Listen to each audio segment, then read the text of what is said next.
Tonight, the war inside Jubilee appears to be escalating by the day, with the party Vice Chairman David Murathe stoking more trouble by maintaining that Deputy President William Ruto retires together with President Uhuru Kenyatta when their term ends. Murathe insists that the ruling Jubilee party may be forced to move to Supreme Court to seek advisory opinion over the eligibility of Ruto going for the top seat in 2022 after serving as Uhuru Kenyatta's deputy for 2 consecutive terms. Murathe's latest outburst at the burial of Kefa Tuju, brother of Raphael Tuju, is bound to cause more trouble and sleepless nights for Ruto's diehards. All right, let's move on now to the Form 1 selection. Now, the National Association of Parents is unhappy over the new Form 1 selection method using NEMIS, saying it was causing suffering to both parents and students. Now, the association's Nicholas Amayo says that the system was punitive to parents and wants it reviewed. He spoke even as the government maintained that any changes to school admission be done through the system. Otherwise, the affected students will forfeit their capitation. Mary Moki with that story.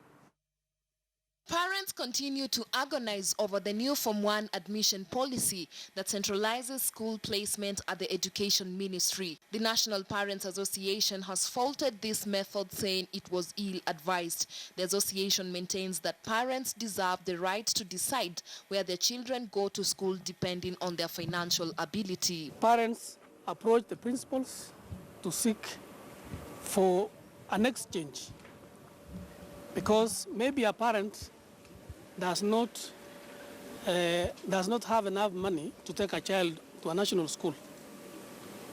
If that parent wants a school of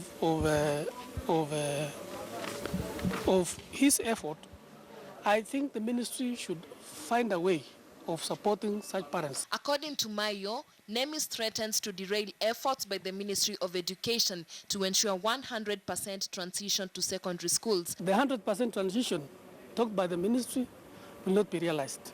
Maybe it can be only 60%, because parents who can't afford that money cannot take their children to that place. The bone of contention being that the method disenfranchises parents and students.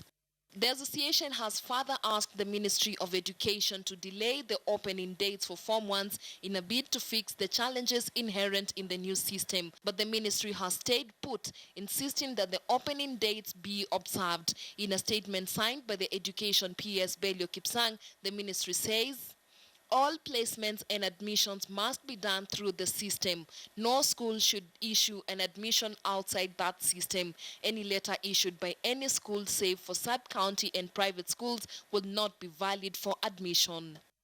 The new centralized system of filling up the vacancies require head teachers to establish the vacancies and report them to the Ministry of Education, together with the names of candidates proposed to take up the slots. The consequences are tough for parents and students who will be admitted at the school level, since they will miss out on the fees subsidy that the government gives to all secondary school learners. Mary Mwoki, KTN News.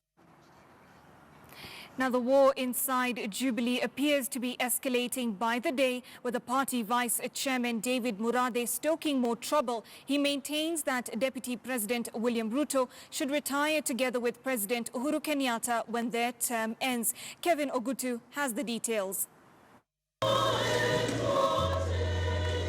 At Ralingo village in Rarieda, Siaya County, the stage was set for the final journey of Kefa Tuju, who succumbed to brain cancer in Canada last month. But this ceremony will also bring on board the political class, given this was the home of Jubilee Party Secretary General Raphael Tuju. Jubilee Party Vice Chairman David Murathe once again stirred political debate by questioning the eligibility of Deputy President William Ruto as a presidential candidate in 2022 elections. Section 148 of this Constitution, subsection 5, it says nobody can run for deputy president for more than 2 terms. Even Joe. And why does it say that? Because 145 also says nobody can run for president for more than 2 terms. And this presidency is a pair. Ama namna gani, Jim?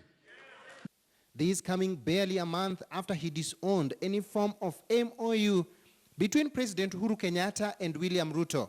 During campaigns, President Uhuru Kenyatta promised to throw his weight behind Ruto come 2022 after his second term ends. If he automatically becomes president without going for the mandate from the mwananchi, what mandate does he have? Si ni ile walichaguliwa nayo. Kwa sababu ikiwa wewe uko kwa hiyo for 2 terms, then that is why 148 says you can't run again. Najim, I want an advisory opinion. Na tutaenda mpaka Supreme Court. Sisi hatucheki na watu. But this seemed not to go down well with the party's Secretary General, Raphael Tuju, who did not hesitate setting the record straight. As the Secretary General of the Jubilee Party, those are his opinions, not the opinions of the party.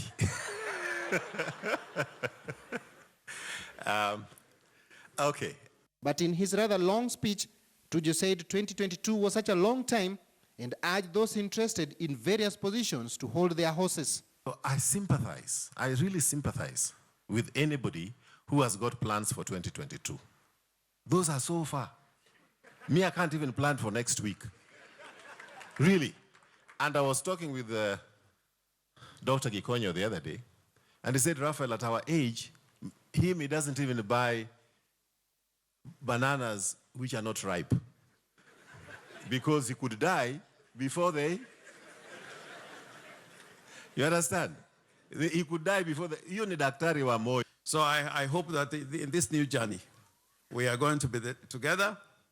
And I hope that both Raila Amolo Odinga and Uhuru Kenyatta stand firm, because they're those who would rather we move in anger and in conflict. And the new twist in Jubilee does not seem to be the last. Kevin Ogutu, KTN News.